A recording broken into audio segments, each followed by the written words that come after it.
Bonjour, c'est Amandine du blog Life Path to Happiness, chemin de vie vers le bonheur. Il y a quelques mois, je me suis intéressée de plus près au minimalisme et aux techniques de tri très efficaces pour adopter ce nouvel art de vivre. Dans la perspective de mon 17e déménagement, je savais que j'avais encore du tri à faire, mais comme je l'explique dans les vidéos que j'ai pu faire sur ce sujet, je n'étais pas tout à fait convaincue par les méthodes de tri, chacune avait ses limites, et j'ai préféré travailler sur une méthode de tri pour mon déménagement. C'est de ça dont je voudrais vous parler cette semaine. Pour construire ma propre méthode de tri, je me suis bien sûr inspirée des autres techniques que j'avais pu voir. Et j'ai gardé 5 principes clés. Le premier, un objectif. Deuxièmement, un défi. Troisièmement, une méthode. Quatrièmement, la souplesse. Et enfin, le plaisir. Premièrement, un objectif. Vous avez beau lire tous les témoignages possibles sur le tri, le minimalisme, si vous-même, vous n'avez pas un objectif, si vous ne savez pas quel avantage vous allez tirer à faire du tri, vous aurez du mal à aller au bout de la démarche. En ce qui me concerne, mon objectif, c'était déjà d'avoir moins de cartons à porter pour mon déménagement, et puis aussi que mes affaires rentrent dans 10 mètres carrés de moins, puisqu'on savait qu'on allait déménager dans plus petit. Deuxièmement, le défi. C'est ça qui crée le fun, qui va vous donner envie d'avancer. Les blogueurs, les blogueuses qui se sont lancés dans l'aventure, elles l'ont fait sur la base de défis, avec donc la méthode des 100 objets, 30 jours pour faire de la place. Bon, moi, ces méthodes-là, elles ne me convenaient pas forcément. Donc, mon défi, c'était de faire rentrer dans un certain nombre de contenants maximum mes affaires. Par exemple, pour les affaires de bureau, j'avais 4 cartons d'affaires de bureau et mon défi, c'était de passer à 2. Et j'ai fait ça pour toutes les catégories d'affaires. Troisièmement, la méthode. Sans méthode, vous risquez de vous disperser et de ne pas aller jusqu'au bout de votre tri. Pour ma part, j'ai choisi la méthode de Marie Kondo dans son livre « Ranger l'étincelle du bonheur ». Donc, ce qu'elle recommande, c'est de trier par catégorie d'affaires et non pas par pièce. Elle recommande aussi un ordre, à savoir les vêtements, puis les livres, puis les objets, en faisant les objets à valeur sentimentale dans un dernier temps.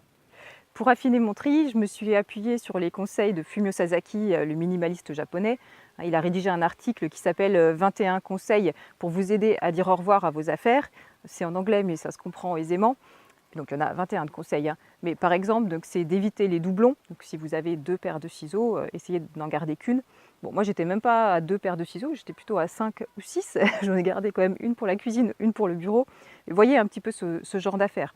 Ou alors, regardez de plus près les affaires qu'on n'a pas utilisées depuis un an.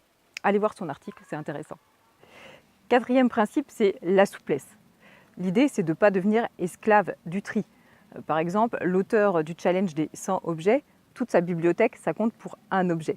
Donc l'idée, c'est de pouvoir regarder un peu tout ce que font les autres et puis de faire ses propres dérogations à ces règles pour vivre ça en toute sérénité quand même. Le cinquième et dernier principe, c'est le plaisir. Marie Kondo, dans son ouvrage « Ranger l'étincelle du bonheur », elle dit bien qu'il faut garder les objets qui nous font plaisir, qui nous procurent du bonheur. Par exemple, pour les habits, elle conseille de les prendre les uns après les autres contre son cœur et de voir si ces objets nous procurent du plaisir. Bon, c'est peut-être un peu extrême, mais en tout cas, moi j'ai gardé cette philosophie en disant « ok, peut-être que j'ai cet article-là en double ou en triple, mais en tout cas, je l'aime bien, il a une histoire, donc je le garde. » Alors, le bilan, quel est-il?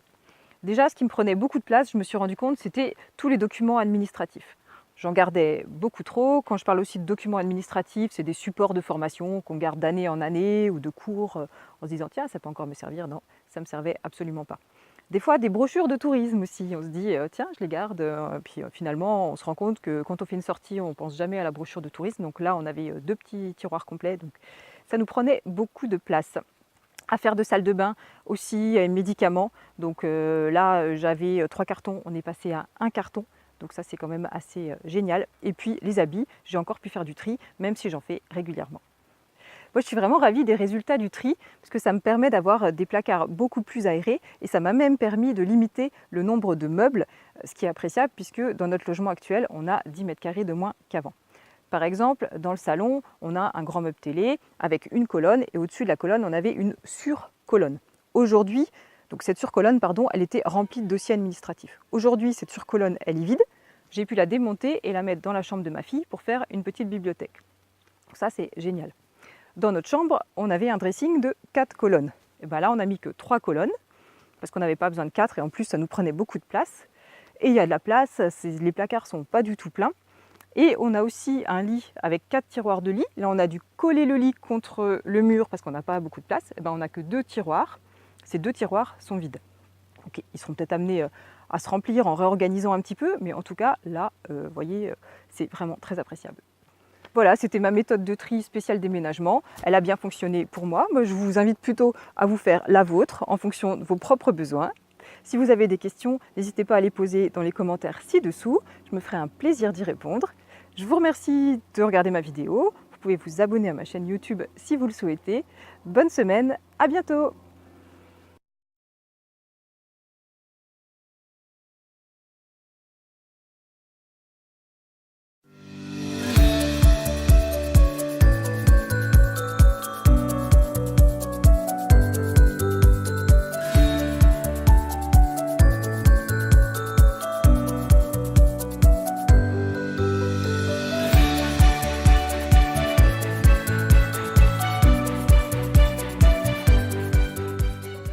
Trouvez votre chemin de vie vers le bonheur.